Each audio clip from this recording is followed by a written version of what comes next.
Welcome to Real Estate 360 Live with Ryan Sloper, the trusted name in real estate radio. Now, here's Ryan Sloper. Welcome, everyone, to another edition of Real Estate 360 Live. I'm your host, Ryan Sloper. For those of you not familiar with our podcast, we do a podcast weekly, and we talk about everything under the sun, from interest rates to the economy to what's happening in Washington. Anything that affects our local real estate markets will be covered here. If you're not familiar, you guys can download the podcast on iTunes. If you go to iTunes and just search for Real Estate 360, you're able to pull up the full archives of all the old shows as well as the new ones will be posted there. You can also go directly to the website at realestate360live.com. That's realestate360live.com. And on there, you can directly stream all the shows. We'll post them there as well.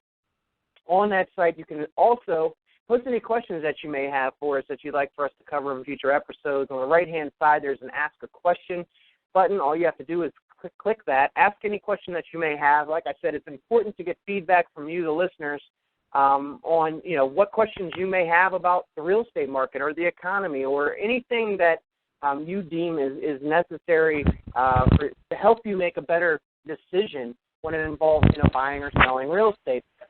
Joining me on our panel, as he does every week, is Louis Camrosano. Louis is a former school teacher, a former attorney, and a former general manager of a major real estate portal.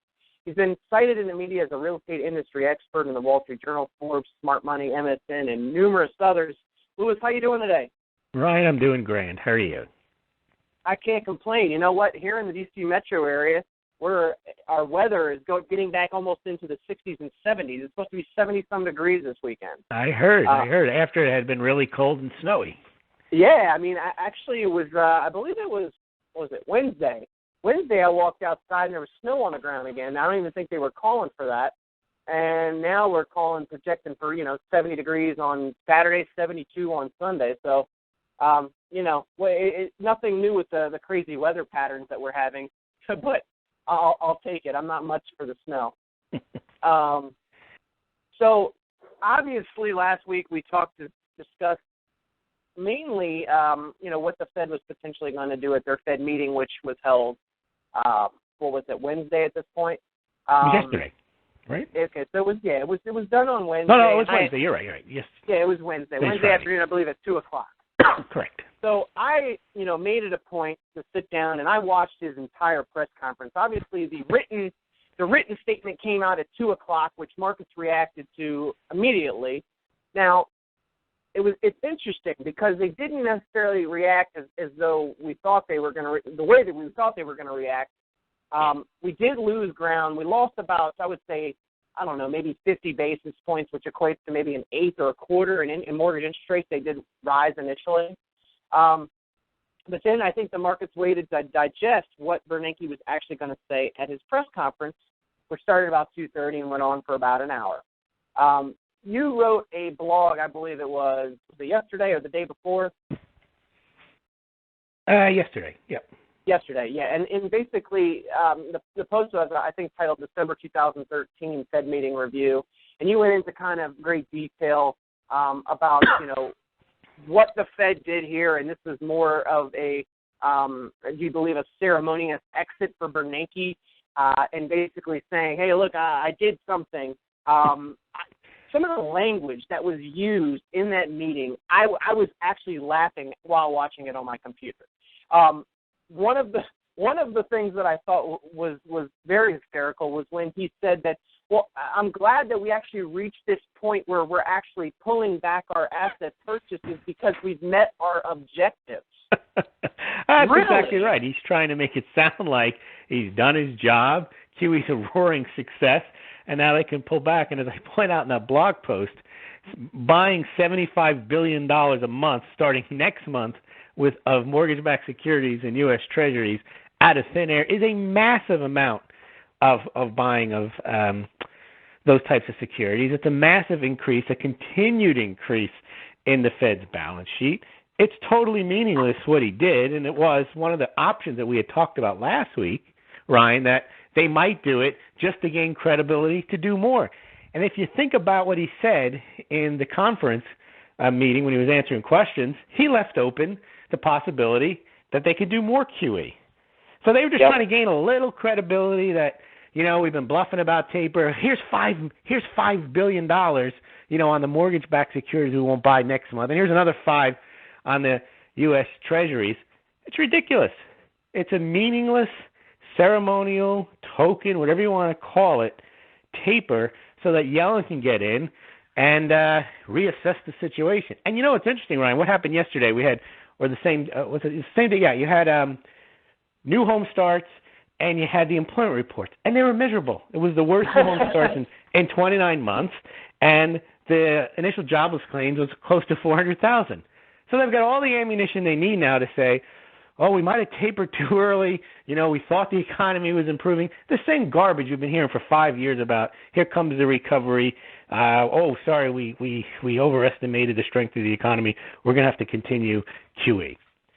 Yeah, and the reason the markets rallied and the reason the 10-year note didn't go straight through 3% is this has been anticipated they've been talking this for 9 months. Yep. And the amount that they did was probably less than anyone even thought they would do if they were going to taper. $5 billion from each. Out of $4 trillion that they've already printed, it's 0.25% of the total amount that they've already blown on QE. Yeah, so let's refresh, our listeners here. So when we talked last week about mortgage-backed securities and the Fed buying assets, they're buying treasuries and they're buying mortgage-backed securities to the sum of $85 billion. They were buying $45 billion in treasuries and $40 billion of mortgage-backed securities. Now that's been reduced to 40 for treasuries and 35 for mortgage-backed securities, so a total of 10.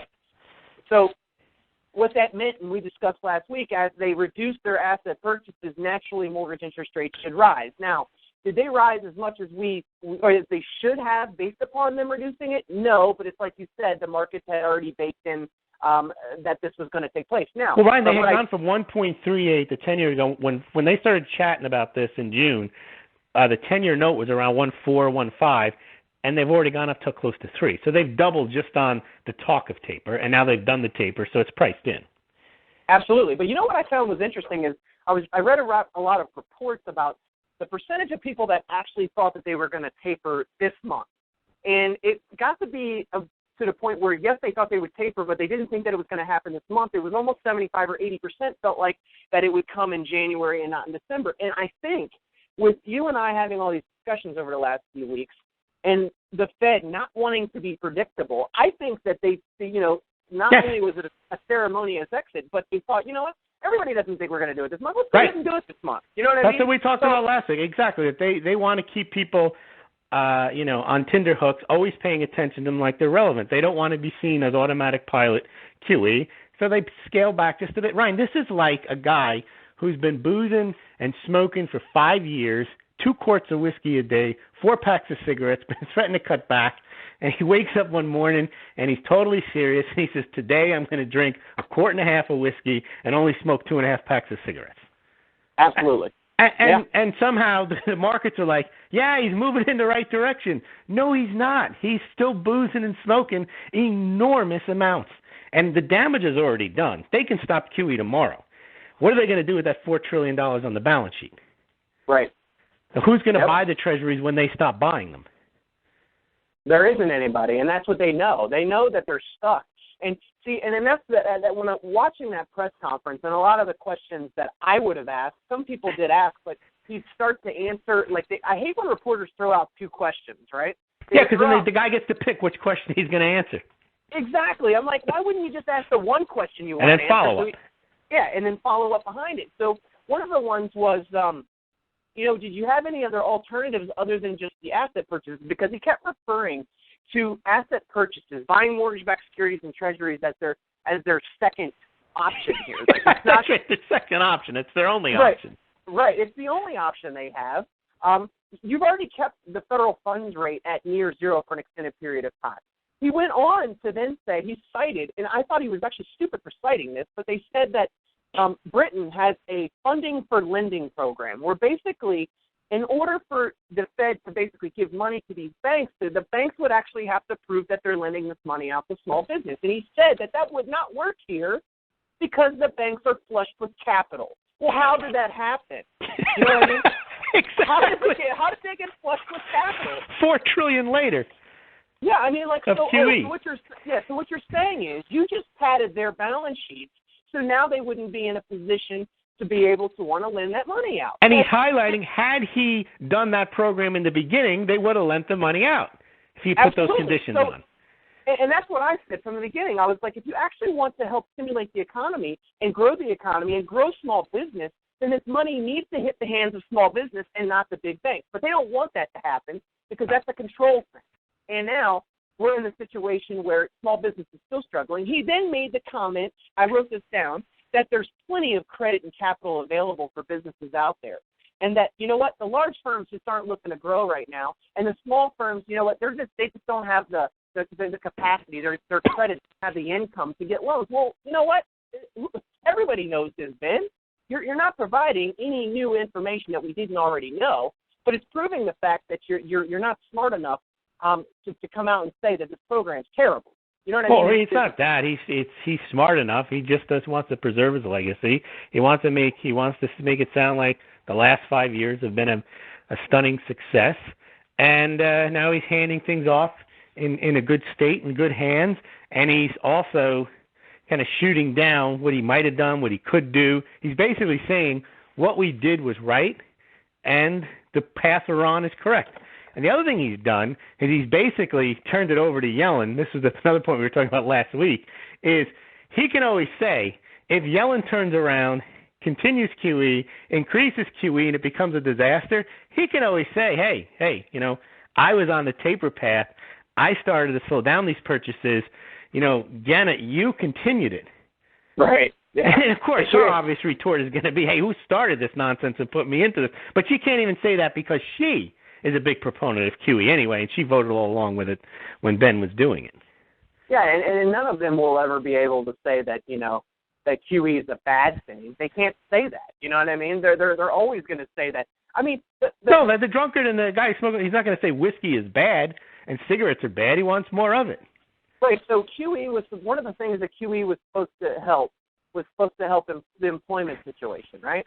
And his answers to why the employment situation is not getting better is basically he feels that there's factors that are beyond their control and anybody's control, and he's not really sure what they are. Well, it's Congress's fault. Right, it's Congress's fault, and it's basically a lack of certainty in the market. Well, I mean, you're creating this uncertainty. The Federal Reserve creates uncertainty because everybody is watching what you're doing, and ultimately, I think everybody knows what the end result of this QE is going to be. And they continue to talk about, the inflation numbers and how they're really worried that they're low. Well, yeah, I'm worried about that, too, when I go to the grocery store. I wish I could pay even more. Yeah, I mean, I don't understand. Yeah, when we go to the grocery store, we see that we're being charged more for less quantity. Did you see ground beef prices? I don't eat ground beef, but I saw they went to the highest level ever. They're $3.39 for ground beef. In 2008, it was like $2.69. They've gone straight up. Yeah, and that's one of the core food items that people buy every week. Yeah, because CPI. The cheap hamburger meat. Exactly. When you're factoring out, once again, these statistics that are pushed out there, just like the employment number, where we're saying unemployment is headed towards 6%, that's a bunch of crap. Well, it is. It's at 7% now. The more people that drop out of the labor force, they don't count, so the unemployment rate goes down. And Bernanke actually made note of that, that there is more and more people falling off the labor force. And now we have more and more people talking about we need to extend unemployment benefits. I mean, this is just a never-ending vicious cycle. It's all this is. And it's scary because, like you said, so now we have this ceremonious taper by Ben Bernanke. So where do we head from here? One of his quotes was that he believes that, it's not a problem of tight credit right now. Really? It's not a problem for tight credit. So what about all of the government regulation that's entering into the mortgage industry now? Changing, we have the qualified residential mortgage rule that's coming into effect. We have rising mortgage interest rates. We have the lowering of loan amounts for FHA and other loan programs throughout the country, and it's not a problem of tight credit. Exactly. Now, Ryan, take that, all those points on the credit side, and assume you can even kind of wave those away and make them better and loosen the credit and loosen the regulations. You still got people who don't have jobs who have part-time jobs. Yep. So you've got a real problem for real estate coming up in 2014. You don't have the same problem in the stock market because rates will go up, but they won't go up to the point where it makes sense to buy fixed income securities. It'll still make sense to buy stocks, but it's going to be very hard for the average Joe to buy real estate, and investors are not going to be excited about real estate just because maybe not all of them want to become landlords, and they don't want to deal with the rising interest rates, and the return isn't there. So I predict, and we should get into our predictions for 2014, that real estate will not have a good year next year. The stock market may continue to rise, but I think even that is vulnerable because if Yellen doesn't play her cards right, or she starts to do more QE, people will start to take up the concept again that this QE stuff is forever and the economy hasn't improving. At some point, they lose control over the interest rate and over the bond market when, A, it either seems like they're going to do QE forever, or B, they decide they're not going to do QE forever and they actually do cut significant amounts and the economy collapses. So one way or the other, this thing has to break. And I kind of think now, Ryan, it's going to be in 2014 because they've now pushed these bubbles up and they've been there for a couple of years, just like bubbles don't last forever. And there is a bond bubble and there is a stock market bubble. There's not a real estate bubble because there's not much participation in it. There's just artificially high prices. Those will come down, but there won't be the carnage in the real estate market because not many people bought houses in the last 3 years. Right. Home sales are down, like a third. Yeah, and but the way that statistic is always played is that it's not that it's not real estate sales that are down; it's the inventory that's down, right? But there's a reason the inventory is down. The reason the Exactly. inventory is down is in the last crisis, so many people went underwater that they're unable to sell. Yeah, I mean, we still realistically, let's just say that it's not the 25% rule anymore. Let's just assume that it's maybe one in three or one, let's just say 1 in 5. Let's say 1 in 5 versus 1 in 4 people that are still underwater.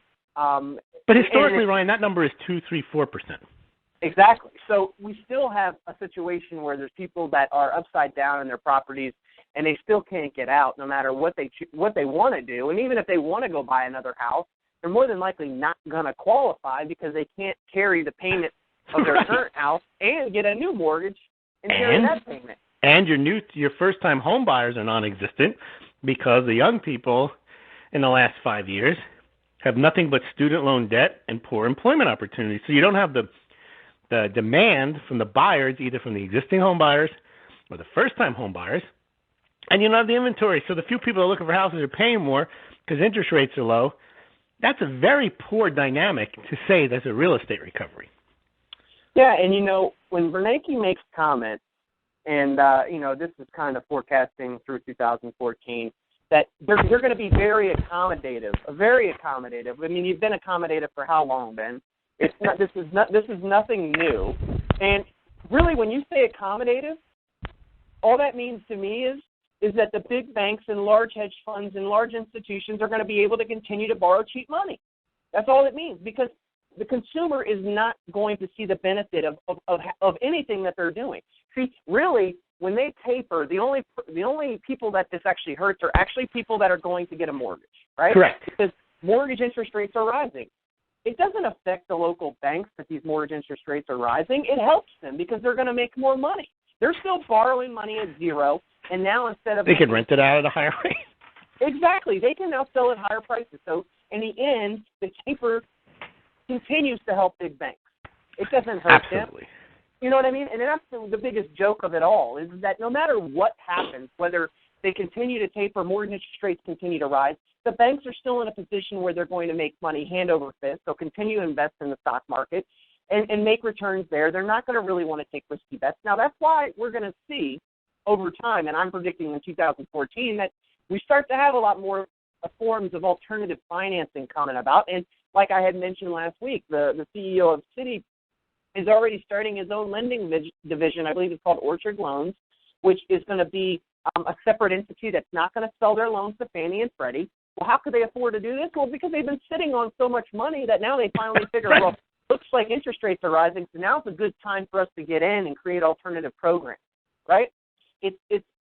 All they're doing is filling the void that's going to be left here when the qualified residential mortgage rule takes place at the beginning of next year.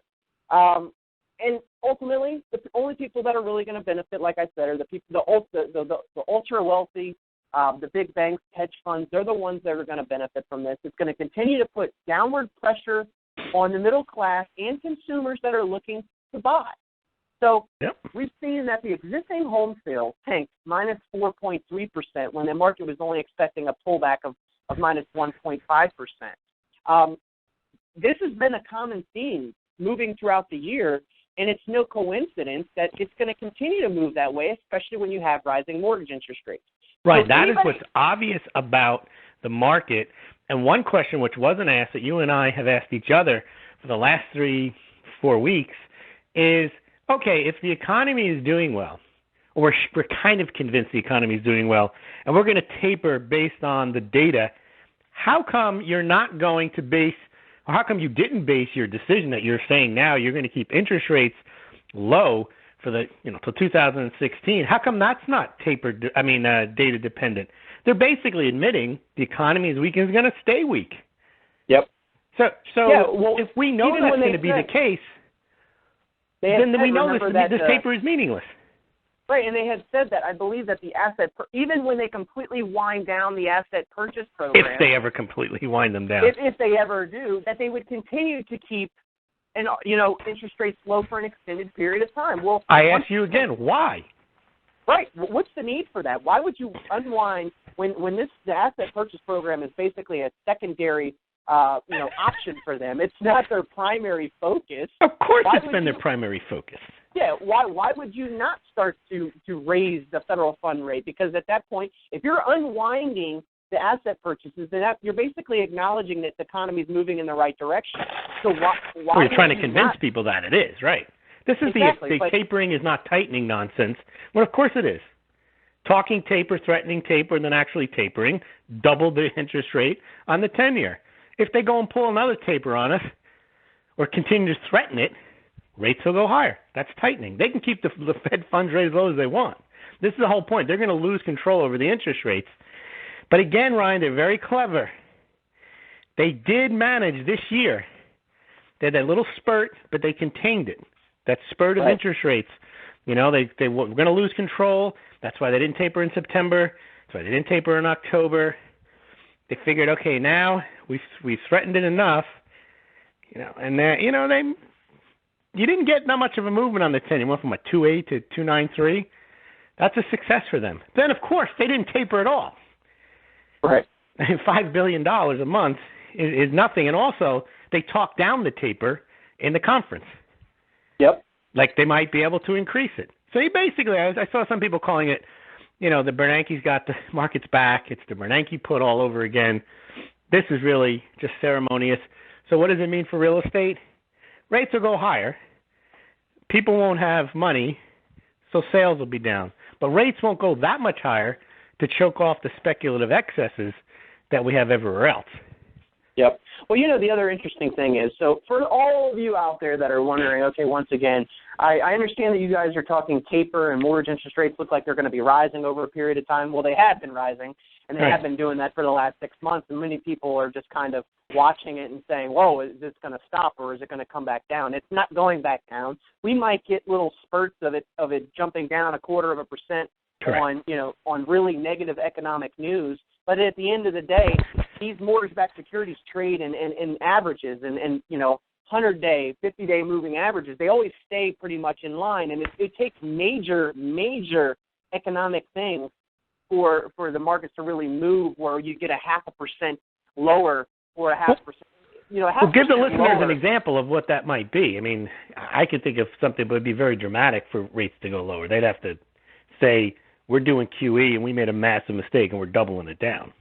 That's the only way. Yeah, I mean, you would take basically some, to me, like you would have to have like a bunch of Fortune 500 companies come out and have like record, like, not beating the estimates by major amounts, right? Right, and then announce waves of layoffs. Exactly, and then waves of layoffs, and then everybody would say for a flight to safety, they would push their money into like mortgage-backed securities or bonds. So and the Fed would buy them because they need to stimulate the economy because this was unforeseen, blah, blah, blah. Absolutely, but the chance of that happening is slim to none. But how likely is it that we could have another couple of positive economic reports would then shoot interest rates another 0.25% higher? It's much more likely that that's the case than on the other side there. So, but the negative has to be so negative that they would, because remember, they're already doing $75 billion. So even if it's negative, they're not going to increase. It has to be really negative for them to act. Otherwise, they're going to pretend that everything's getting better. So they're trying. They've done it. We've talked about this. They keep the rates in a range. They try to keep them in a range, but they know what they're trying to do is control the movement upward. There's no way they can keep pushing them down. And another example would be if we had another incident with, a potential war with another foreign country. It would be something like that. But then most people, the markets freeze up, and you're not going to buy a house anyway. Yeah, I agree with you. But, those are the type of major events that it takes to move interest rates significantly lower, right? So what does that ultimately mean to you, the consumer? It means that, don't be basing your decision on you predicting interest rates are going to go lower by 0.5%, because I can tell you that the percentages of that happening are probably, 0.234%, because we've seen it could happen, but the chances of it happening, that's not a likely scenario. Absolutely. And, another thing, when I was listening to Bernanke, and he basically says that he's going to unwind mortgage-backed security purchases and treasury purchases. Those are, for mortgage-backed securities, those are long-term notes. Those are 30-year notes that he's pulling down there. Okay, the whole portfolio is. Remember, even when the short-term ones, when they did Operation Twist, they extended the maturity. But if you recall, if you ever watch the indexes for short-term money, they're tied in more closely with the federal fund rate. Right? Correct. Short-term money is tied in the federal fund rate. So if he says, I'm going to take the accommodative stance, which he has for 5+ years now, and that continues on for the foreseeable future past the asset purchase wind down, which is never going to happen. But if that were to take place, we would still have short-term interest rates at 2 to 3%. Because if you look right now at the 1-year Treasury, yield on that's 0.13. We have a 5-year Treasury at 1.65. And a lot of these treasuries are what indexes are tied to these mortgage interest rates on 5-year arms and 7-year arms. So what does that mean? That means that even if we have rising interest rates for 30-year fixed, there's going to be alternative programs where people are going to be forced into, if they want to qualify for bigger houses, for more expensive houses, they're going to have to take these options. They're going to have to take the 5-year arm or the 7-year arm because they're not going to be able to afford the 30-year fix. Now, Correct. Who does this benefit? At the end of the day, it benefits the banks. It's more business. You get refinance business, and they get higher rates. Absolutely. But I think they already have all this worked out. And it's, they don't really care to keep the 30-year fixed rate low. It doesn't really matter to them one way or the other. I'm kind of convinced of that now. Right, you're right. The 30-year fix should have been the boom for everybody, because you and I have talked for years. If you can get a 30-year fix at this low rate, it's great. You would have thought there would have been a rush in by mom and pop to do it. They couldn't. They didn't have the credit. They didn't have the job. They can't get them. Now what they'll do is they'll loosen guidelines. They'll have alternative loans for people to pay more, higher interest rates. Yeah, and it's like we spoke last week. So they're supposedly pushing a bill through Congress maybe that's going to allow for HARP 3.0, right, where they're going to help underwater people. Well, guess what? You're not going to be able to help them too much when interest rates have risen over 1.5% in the midst of you trying to figure out this program. So even if this program is adopted and implemented, it's not going to help the amount of people that they think it is. So, at the end of the day, what does this mean for you out there if you're considering buying in the next year or so, or you're in a position where you're just unsure of what to do? Well, to me, knowing all this stuff is taking place, it's a chaos. I mean, everything is predicated upon what the Fed talks about, what they do. I mean, as seen just from this Fed meeting, you actually need to pay very close attention to what the Fed's doing, to our podcast and what we're talking about, because a lot of the stuff that's taking place is real life, and you can actually protect yourself now. If you want a 30-year fix, you don't want to be waiting another year or two, because I can promise you that the likelihood of them staying at these levels is not very high. And if you think about, Ryan, what most real estate shows don't even mention the Fed. They mention it in passing. They mention it in Arcane. We talk about it because it's far more important than whether to stage your home or not. I mean, you can get all that information. It's pretty easy. If you want to sell your home, get a good real estate agent, stage the home. It's not that complicated. You want to buy a home or you want to sell a home, you need to know what the market is, not just the local market. And a lot of times your local realtor doesn't really understand the market from the macro level. They understand it from the micro level. And what we're giving people is the macro economic backdrop of how to look at buying and selling a home. Absolutely. Then you talk to your local realtor. They know what the market is doing on the ground. I agree with you 100%. And you know where I can give you a real-world example of this happening is that about 3 or 4 weeks ago, about a month ago, so I had a property listed for sale that we had a contract on from a buyer. They had a pre-approval letter that said they were pre-approved up to, $400,000, whatever it was. They weren't yet locked in at a rate, right? They were pre-approved at that rate at that time, and as time went on, they chose to float that rate out, and at the end of the day, they couldn't get the rate that they originally got pre-approved for. It ended up making them not eligible to purchase that house because their qualifying ratios were too high. Now, why was that important?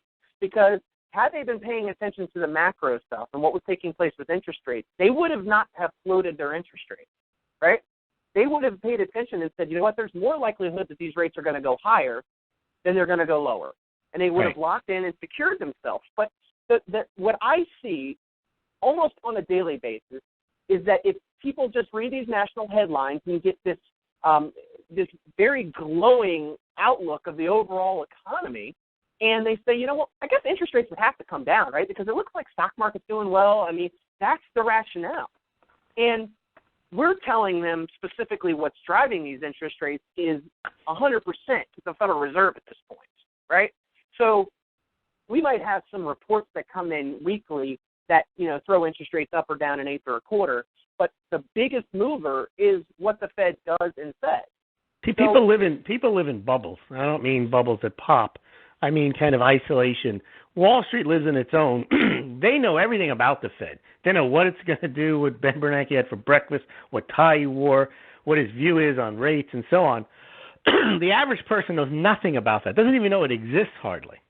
But then again, the people on Wall Street have no idea when they produce their models and so on of real estate recovery and investments. They really don't know what the average person is going through. They look at the unemployment rate and they say, oh, that's not bad. Things are getting better, so more people buy homes.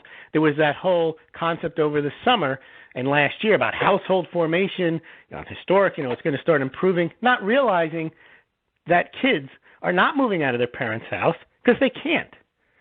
Just because the statistics say this is when they move out of their house doesn't mean they're going to. See, the two sides, it's really a big a big demarcation line between Wall Street and Main Street. They don't understand each other, and they make decisions based on ignorance. The only problem is when Main Street makes decisions based on ignorance, they suffer. Wall Street can remain ignorant about Main Street. They don't care about Main Street. They can make all the decisions as long as they understand what the Fed is doing and the Fed is their back, they will continue to make money. And even if they think the Fed is a danger, they know how to put their money in other assets, fine art, diamonds, high-end real estate, and so on. So the people that are on Wall Street can figure the game out, and they could care less what happens on Main Street. Main Street really doesn't know what's going on Wall Street other than they're mad that they don't have a piece of it. Yep. Well, I often get people that think that I'm always trying to take some sort of contrarian view, or I'm pessimistic on the markets. That's not really what my goal is. You guys have to realize I actively buy, sell, and invest in real estate. This is what I do, right? So you do it with knowledge. Right. I'm doing this with knowledge. I'm not just, out there wanting to sell a person a house because I want to make a commission off of it. That's not what I'm in it for. Because guess what? Every person is in a different financial situation, a different point in their life where it might be smart for them to do something or it might not be smart for them. And that's all dependent upon where they're at, where mortgage interest rates are at that point in time, how much money they can afford to spend on a house. There's a lot of factors that come into play there. But I think that the bigger point for me here is that if I didn't pay attention to the Fed and what they're doing here, I'm actually doing our listeners and my clients a disservice because I'm always looking for what's coming not what's already happened, right? I want to see what's coming. And also, you're not looking at what the media is telling you, housing recovery, a good time to buy. Absolutely. And you know what? Okay, so let's say National Association of Realtors, they're always going to spin things to where there's a positive reason why you should buy. Now, or why you should sell. They had that last year. Now is a good time to sell. For years they said it's never been a better time to buy a home. Then they realized they needed more inventory, so they started saying there's never been a better time to sell a home. Yeah, and now you have the whole, okay, interest rates are rising, it's time to panic, you should probably buy, right? So I do believe that, yes, if you are planning on buying in the next 2 years, then you should definitely probably start looking now. Because if you're looking to lock yourself into a 30-year fix, that's if and only if you're in a position where you can buy, like you've already got a down payment, and it's just a timing thing. Like you might want to push your time frame up. You know what? You might. And you need a mortgage. Now, if you're a cash buyer, it might make sense to wait because if rates go up, prices will come down. So it depends on the situation. But if you need a mortgage, you can absorb a lower price in the future because you won't be able to afford the house and get that mortgage if you're paying 7-8% interest. Yes. So when I'm out here telling people I think it's a great time to take advantage of mortgages in general, not buying a house to make money on it, because the question I'm always getting is well, do you think that I'm gonna gain equity in this home? And I said, well, I can't control what the Fed does over the next so many years, and I can't or the market, or the market where interest rates go. But what we can control is where are we at today, and can you potentially qualify for this today? Are you comfortable with that payment today? I'm not worried about all those other things. Now, if it's somebody that's coming to me that says, well, hey, this is our situation, we don't have enough of a down payment saved up yet, so they don't really have an option to buy right now. They have to wait, right? But if somebody already has money saved up in the bank, if they already have the credit, if they already have the income, and they have all those things, then I think, yes, you should start looking now. You should start looking now because if you're trying to get a 30-year fix and you want to lock in at the lowest possible rate, well, today is about as low as I think it's going to get it for today. Now, right, and that's not a P.T. Barnum hurry. That's just a fact. Yep. And a lot of the stuff that you see on Facebook, a lot of the stuff that you see on Twitter, and all these blogs and all this stuff is the same garbage that of people just pushing things out there. It's a great time to buy and sell no matter what, and that's just not the case. You're protecting yourself when you lock into a 30-year rate fixed mortgage for 30 years. You can protect yourself from future inflation that is inevitable. It's going to happen in this country. It's just a matter of when. You can protect yourself because for 30 years you don't have to worry about your principal and interest payment ever changing. The only thing that's going to change is your taxes, your insurance, and if you have a homeowners association or condo, that can change. And I think, Ryan, people do not pay enough attention to the towns in which they buy because towns, cities are going to go bankrupt. But before they go bankrupt, they're going to squeeze the property owners. They're going to try to raise things. So you have to know who's on the council, what their policy is. Is the town running at a deficit? Is it running at a surplus? Do you have large percentage of the population in the town dependent upon services other than your normal fire, road, and police protection? Do you have public housing in your town? Because a lot of times the local town pays a percentage of that. And I think most people they only look at the price of the house. They may look at who their neighbors are, but they never really look at the health. They may look at the school district, but maybe the school district is a good school because the property taxes are really high. And in order to maintain that school district, they may have to raise property taxes even more. Well, it's funny you bring that up because in the county that I live in, Prince William County in Northern Virginia, they just slated to build another high school as if we don't have enough of them around here. No, but the county doesn't do that. The town itself does that, correct? Yeah, well, this has been the big argument. They're actually the reason why is because this is going to be one of the first high schools to have an actual pool in it. Okay? So they're actually saying that the Parks and Rec should be in control of the pools and not actually the school system, right? So is the Parks and Rec a county or a?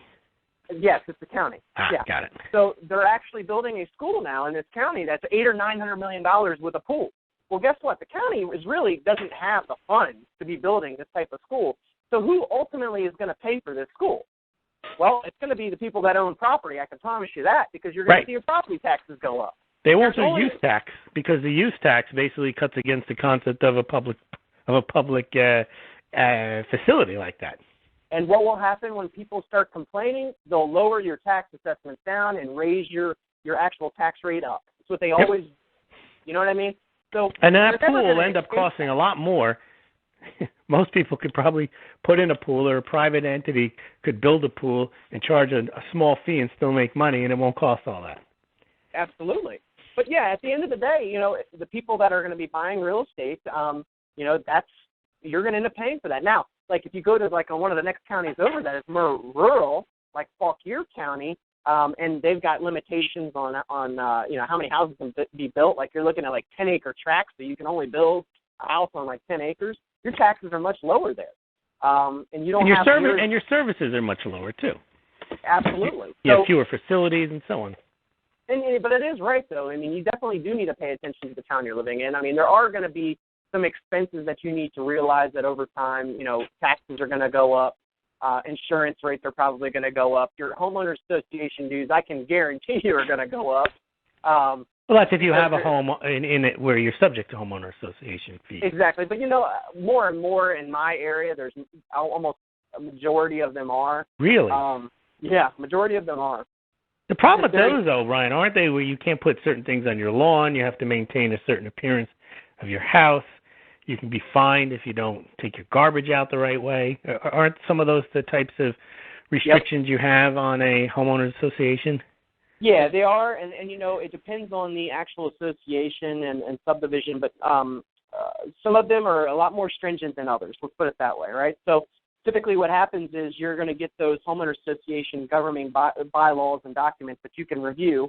In the state of Virginia, you get the 3 days to review those documents. If you don't like what's in them, if you don't like their bylaws and stuff like that, then you can choose to walk away from that property. Now, why it's a big deal is if anybody has a boat or a commercial vehicle or things like that, you probably don't want to buy in a very strict HOA because you'll be getting your, fine after fine after fine after fine. And then, but then on the flip side of it, a lot of people love it because there's some very nice communities with nice amenities and pools and things like that. And that the neighborhoods really maintain their values very well because the neighborhood looks great, right? There's a flip side to it. It really just depends on what you're looking for. I mean, if you're a family that has a need to park your camper out there, you should probably find a house that doesn't have an HOA. I think HOAs, though, aren't the norm in the rest of the country. I know they are in some high-end areas, and it's certainly in condos. There's also restrictions on who you can sell to and so on, whether you can rent your property as well. Yeah, in the D.C. metro area, a lot, the older communities, obviously not because they weren't established when the houses were built, but most of the new communities are all HOA or condo associations for the most part. So except for where they're going into older neighborhoods and they're tearing down the old houses and building the ginormous McMansions, you know what I mean? Then those won't be subject to them either. But it is, it seems like it's a pretty common trend here in Northern Virginia area. I wanted to mention, too, so with all this stuff going on, and it seems like there's a lot of negativity, obviously, with interest rates rising, what the Fed's doing. Like I said, there are some positives to take away.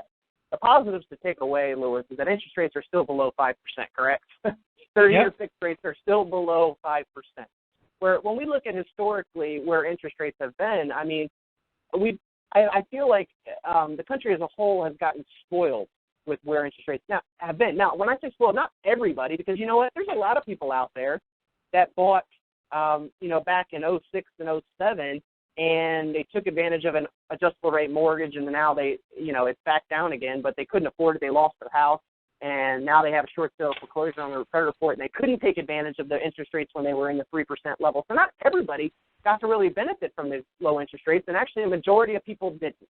Correct. That's the sad part. The majority of people couldn't take advantage of interest rates when they were at 3%.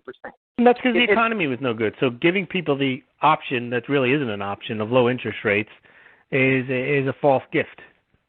Yeah, so, and I feel bad for many people that I know were struggling through a period of time, and all they needed at that point in time was for their lender to come in and say, you know what, we're going to, we have this HARP 2.0 program that's out there.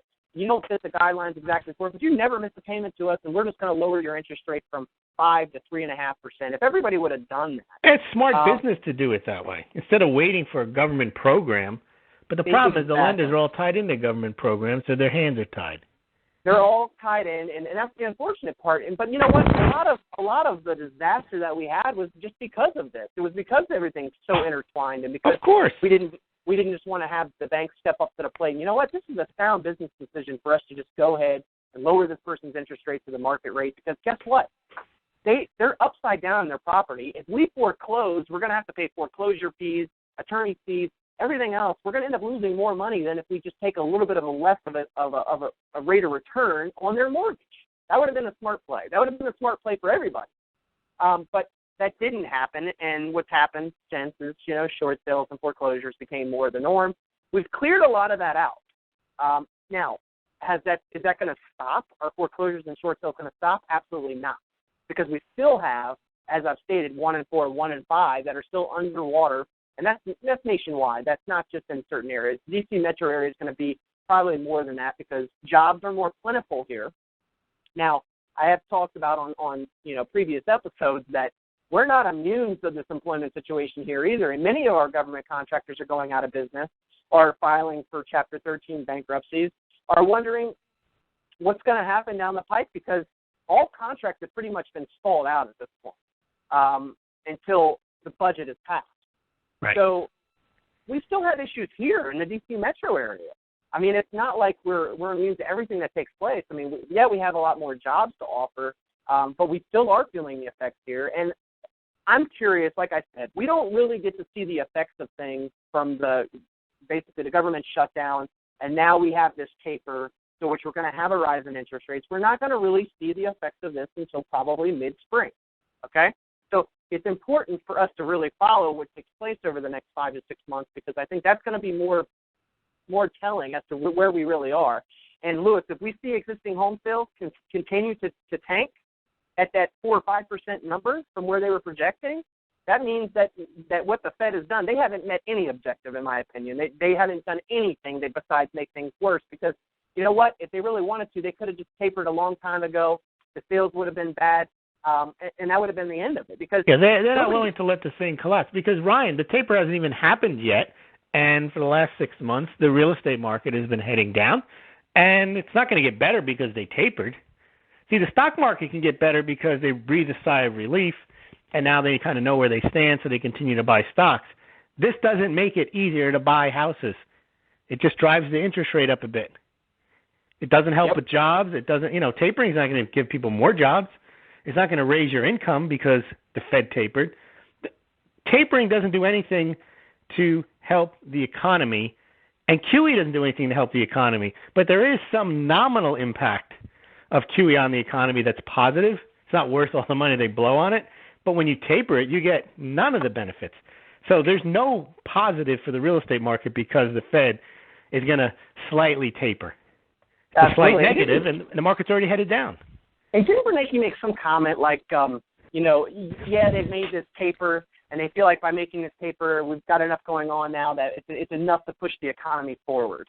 Like, by doing this taper, that's going to push the economy forward? That's his self-serving. That was the one reason I thought perhaps they would taper in December, was Bernanke wanted to get it off his chest and not be seen as a guy, I think I wrote in a blog post, somebody who print and ran, somebody who just came in. And that's what he did. He could say, I gave all the intellectual framework for tapering. He could even say he was ready to taper in March or April or May, but he didn't have the votes. Well, he didn't have the votes, and he didn't have the economic reports, right, that came like back to back to back, that they could say, oh, look, we had 3 economic reports that were all positive, so now we have the data that we need to make this decision and make it basically where we feel confident in it. You know what I mean? Well, it's ridiculous. You got one guy. And of course, people always think of themselves first, even if they are a public servant. He's more concerned about himself. So that's the real danger you have, where you have a guy or a woman now in charge of basically one of the most important jobs that shouldn't even exist, is how much money is going to be in circulation, what the interest rates are going to be. They make human decisions that are out of the realm of mental capacity for humans to make, because no one understands the market. Bernanke thinks he understands inflation, understands the market. The only thing he doesn't seem to understand, he says, is gold prices. Well, if you don't understand gold prices, then you don't understand the economy. Right. Because gold is part of the economy. So you can't, so he's just admitting, and there's nothing wrong with admitting that you don't understand the economy and the impacts they're going to be. You can do formulas and so on. Nothing ever works out as you plan, because if it did, you know exactly what's going to happen tomorrow in the economy, the next day, the next month. And they're always projecting, and the projections are always wrong. Right. And, and I think he does know, right? He does know that basically this policy has failed. It really didn't do anything but prop up the stock market, give a sense of that the economy is doing better than what it really is. It kept interest rates low, so consumer confidence is going to stay somewhat higher when interest rates are low and the stock market's higher. So for that, he feels like he's probably hit his objectives, right? But he still doesn't have an explanation for gold prices. He doesn't have an explanation for why employment is the way it is, other than there's other factors that they can't figure out, right? I want to mention, Ryan, what you mentioned last week was spot on, and I'm going to ask you another question. You'll probably be right again. I asked you, where do you think the job number will come in and why? And you said it'll come in about where it should be, slightly higher, because that'll fit into what they want to do. Because it'll give them the ability to say, it's good, and if they did want to taper, they could say, we want to see more of it. But if they did want to taper, they could say, see, things are going well. That's kind of what they cited. Now, when we get off the phone, they're going to have the GDP number. And they're predicting, the third estimate, that it's going to be pretty robust at about 3.7. What do you think? It'll come in. Not going to hit that. I don't think it'll hit that. Right. I mean, we just had the they need untaper talk now. Absolutely. I mean, because guess what? If the steam really starts, pushing here, and all of a sudden they do the taper there, and then all of a sudden we have a huge GDP number come in, then it's like, okay, are we tapering again next meeting? Oh, people will say it's assumed, right? What'll happen is this GDP number comes in at 3.73840, which I can't see it happening unless they want that to be the case. Right. Then people will be thinking, wow, the economy is improving, stock market will go higher, interest rates will go higher, and the expectation will be they're going to taper. Yeah, I would assume, especially since that initial jobless claim, an existing home sales report, they came in worse than expectations. I would expect for the GDP to come in kind of in line with those reports. Lower. But I would expect for it to come in lower. But but they could come in higher because you need to offset those two poor numbers. It could, and that's what I was going to say. And it's never, I only can read so much into this because I'm like honestly trying to play the psychologist of the Fed here. You know what I mean? I'm trying to figure out what their goal is for the next. They can live with, year. We talked about this last week. They can live with anything because they already have two bad reports in the initial jobless claims and in the home sales. They can live with a higher GDP number because those two offset it. They can also live with a very bad GDP number because now they have 3 points to say we shouldn't taper. Absolutely. So they can live with both. What do you think, though, it'll be if it was a real number? The GDP number? I think it'd be around 2%. Yeah, I mean, I would say 2%, if not somewhere around like 1.8, 1.9. Exactly, I agree.